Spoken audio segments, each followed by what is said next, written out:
भारतीय महिला टीम विश्वकप हाथाइबा देखि भावविह्वल होगले रोहित शर्मा। भाइराल है वीडियो। रविवार भारत ऐतिहासिक सफलता पर प्रति भारतीय आखिरे खुशी लुह देखा मिलता। यही समय भारतीय दल को समर्थन करने को पहुंची स्टार क्रिकेटर रोहित शर्मा निजे भावविह्वल हो रोकिपारि नथिले।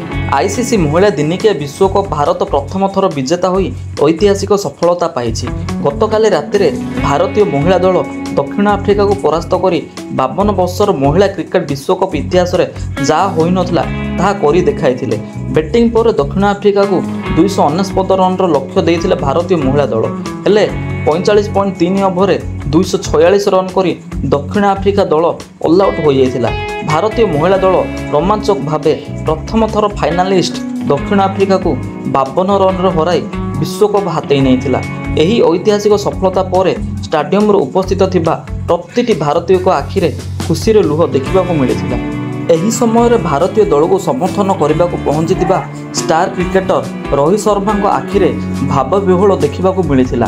जेतेबेले हरमनप्रीत कौर शेष कैच धरी यही दृश्य देखि रोहित खुशी भावविह्वल हो जाते। आखिरे सही भावविह्वल देखि कैमेरा कैद होता जहाँ एबे भाइराल हेबारे लागिछि।